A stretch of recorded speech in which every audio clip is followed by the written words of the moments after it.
Introducción a la Grecia antigua. Grecia siempre ha constituido un punto de referencia ineludible a lo largo de los tiempos. Aunque recibió influencias de casi todas las grandes culturas que hasta entonces habían manifestado, desde los romanos hasta nuestros días los griegos han sido la pauta ejemplar casi insustituible que ha moldeado las ideas, las tendencias y las actitudes de una parte considerable de nuestra cultura occidental. Esa novedad fue considerar al hombre centro de todo interés y de toda actividad. Fue en Grecia donde surgió la filosofía. El hombre se cuestiona su propia existencia, donde aparece por primera vez la democracia.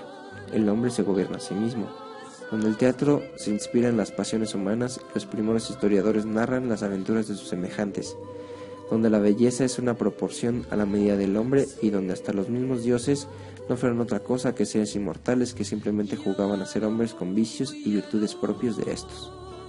Desde el punto de vista cultural, Grecia mantuvo una gran unidad y una común evolución. Su civilización ha suscitado entusiasmos de todas las clases y han despertado admiración y asombro por los logros conseguidos en casi todos los aspectos. En el curso de la historia ha habido ciertamente variaciones importantes en la percepción de este modelo. Este indiscutible predominio ha tenido sin embargo también sus desventajas. Se han creado falsos modelos clasicistas como las radiantes estatuas de mármol blanco que nunca poblaron como tales los santuarios de la Grecia antigua, sino pintadas de extravagantes colores que todavía hoy provocan la extrañeza de los espectadores modernos. Tampoco el modelo de racionalidad perfecta que fue alabado hasta la saciedad por los filósofos de la Ilustración se ha mantenido en estado puro. Se ha cometido sin duda algunos desvarios que han tergiversado de manera importante la verdadera imagen de la antigua Grecia. El deseo de encontrar modelos de perfección que puedan constituir una guía segura en una trayectoria vital del ser humano ha sido en buena parte el responsable de estas alteraciones. Otras veces el mero desconocimiento o la ignorancia consciente han alimentado también la formación de esta imagen distorsionada.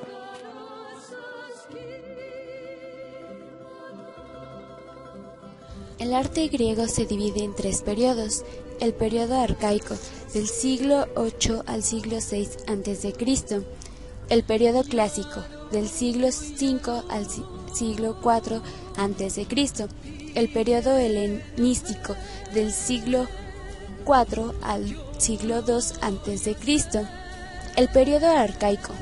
En estos primeros tiempos afloran y se perfeccionan las diferentes influencias que concurren en el arte griego, la de la civilización cretense, la civilización micénica y las grandes civilizaciones orientales.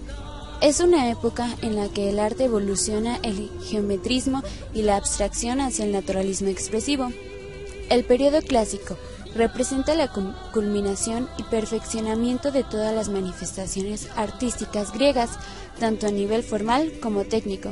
Esta plenitud coincide con el apogeo político, económico y cultural de las polis griegas, en especial Atenas.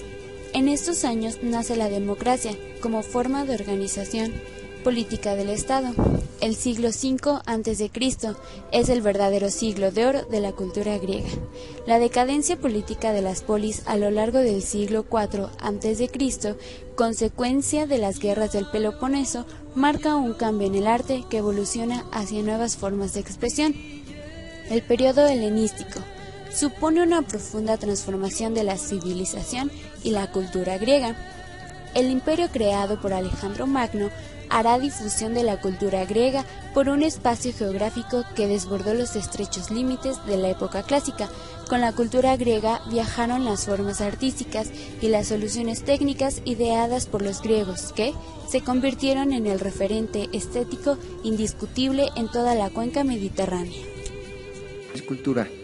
De la escultura griega se han conservado pocas obras. La mayoría de las piezas que han podido estudiarse son copias romanas cuya calidad se supone era inferior. Si las pinturas griegas han desaparecido por la fragilidad de sus soportes, el caso de las esculturas griegas es distinto, ya que los materiales predilectos para las obras importantes eran duraderos, como la piedra y el bronce. Características de la escultura griega. En sus orígenes, en el siglo VII a.C., la escultura griega adopta el hieratismo, la frontalidad, la simetría, las formas geométricas, la claridad e idealización del arte egipcio y asirio. El interés de la cultura griega por alcanzar la perfección, el ideal de la belleza platónico, lleva a los escultores a buscar el equilibrio, la armonía y el dominio técnico a través de distintas fórmulas que irán evolucionando hasta el siglo II a.C.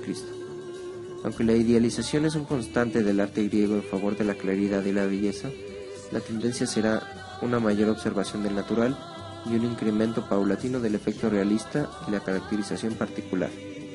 Se mejoran los conocimientos de anatomía humana superficial, cómo se articulan las distintas partes del cuerpo y el efecto de las tensiones generadas por el movimiento y la expresión, proponiendo una nueva convención en las proporciones e introduciendo los cánones de 7 y 8 cabezas para las figuras humanas. La sonrisa característica de las esculturas griegas arcaicas se sustituye por un ceño ligeramente fruncido.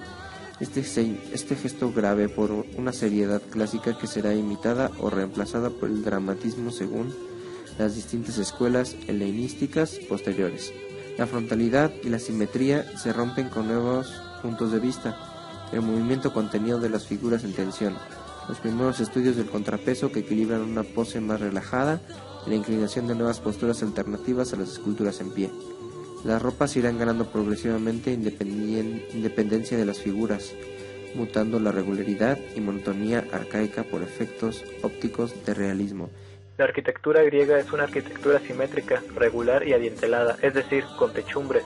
Sus edificios se van a caracterizar por el equilibrio del conjunto, la armonía de proporciones y sobre todo por la pureza de líneas. Empleó como elemento sustentante la columna y como material de construcción la piedra caliza, pintada en diferentes colores. Con el paso del tiempo sus colores han desaparecido casi completamente. A pesar de que construyeron edificios de diversos tipos como teatros, estadios, hipódromos, bibliotecas, etc., el edificio más representativo fue el templo, cuya principal función era albergar la estatua de la divinidad. Los elementos arquitectónicos fundamentales eran las columnas. Estas rodeaban el edificio y sustentaban el entablamiento, constituido por 3 unidades: el arquitrabe, que servía de dintel, el friso, dispuesto sobre el arquitrabe y frecuentemente decorado con relieves, y finalmente la cornisa. El frontón es una sección triangular decorada con esculturas. Las columnas se componían de varios elementos: basa, fuste y capitel. Se han conservado pocos restos de pintura griega, sin embargo podemos hacernos una idea aproximada de cómo debió ser.